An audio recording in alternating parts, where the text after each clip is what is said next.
Professeur Lotz, qu'est-ce qu'une tumeur rare et qu'entendez-vous par centre de référence? Tumeur rare et centre de référence. Le service d'oncologie médicale est un service qui a été reconnu par nos institutions comme centre de référence ou centre de recours pour la prise en charge des patients atteints de tumeurs rares de l'adulte. La définition d'une tumeur rare peut être prise de deux façons, soit sur un plan strictement quantitatif, tumeur dont l'incidence est de 3 pour 100 000, ou sur un plan qualitatif, finalement de définition très accessible à l'esprit, tumeur qui doit être prise en charge par un centre hautement spécialisé, ayant les compétences, le savoir, le savoir-faire pour traiter la tumeur en question.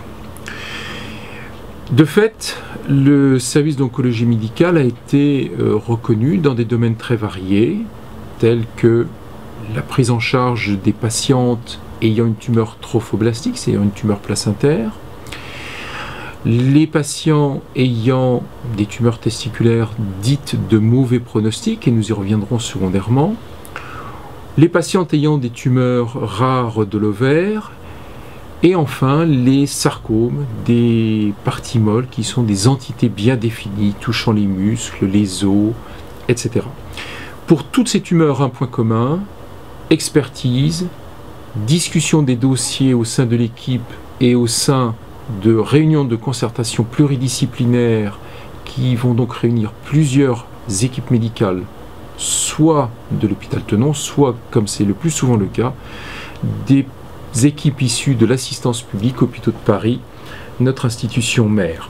Dès lors, à partir du moment où le dossier du patient est discuté, il va bénéficier d'une expertise, d'une validation, et ce patient se verra offrir le meilleur traitement possible par les meilleures équipes en la matière. J'ai cité tout à l'heure l'exemple des tumeurs rares du testicule. Par ce mot-là, il faut peut-être plutôt entendre les patients ayant des tumeurs dites de mauvais pronostic qui échappent au traitement conventionnel, et le service dispose en ce sens depuis 25 ans d'une unité tout à fait particulière, une unité de soins intensifs et de thérapie cellulaire au sein de laquelle sont appliquées des chimiothérapies intensives avec un véritable pouvoir curateur.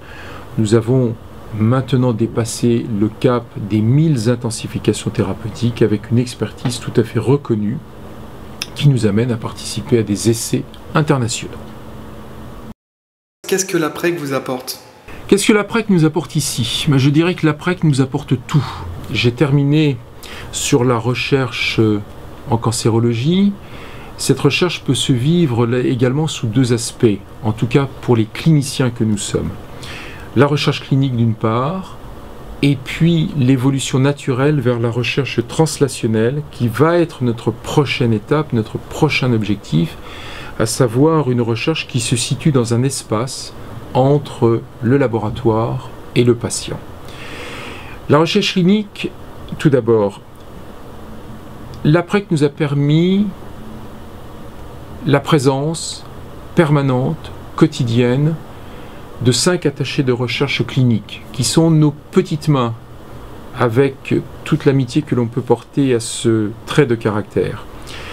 Ces petites mains nous ont permis d'atteindre un taux d'inclusion dans des programmes de recherche clinique nationaux, européens, mondiaux, de 20%. C'est un chiffre extrêmement important qui laisse sous-entendre derrière la masse considérable de travail que cela représente. Inclusion, interrogatoire des patients, suivi des effets secondaires, suivi des efficacités des traitements, etc. Sans ces attachés de recherche clinique, sans la PrEC, travail impossible. Ce taux d'inclusion de 20% actuellement obtenu dans le service, donc dans les études, est un chiffre extrêmement important. Il est le double de ce que demande l'INCa. Il peut atteindre 30%. Il est largement supérieur à ce que réalisent certains centres américains. Bref, c'est un chiffre exemplaire. Sans la PrEC, ce chiffre ne pourrait pas être atteint. Sans la PrEC, la recherche clinique ne pourrait pas avoir lieu. Nous ne pourrions pas être investigateurs nationaux. Nous ne pourrions pas être investigateurs principaux au monde maintenant de certaines grandes études, comme c'est le cas dans le cancer du sein. La FDA a expertisé notre savoir-faire, nous en sommes ressortis tout à fait confiants. Pas de recherche clinique, pas de jeunes internes, pas de chef de clinique, pas d'accès aux nouvelles thérapies. L'accès aux nouvelles thérapies, notre objectif actuellement essentiel, va ensuite se développer par la mise en place d'une recherche translationnelle dans le service, le bâtiment de recherche sans lequel nous ne pourrions pas développer cette recherche clinique. L'APREC vont nous offrir cette possibilité absolument majeure.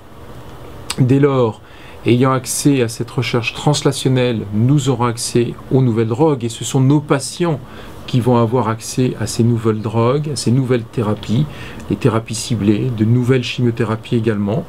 À l'ère des thérapies ciblées, la chimiothérapie conventionnelle n'est pas morte. Les deux vont se combiner.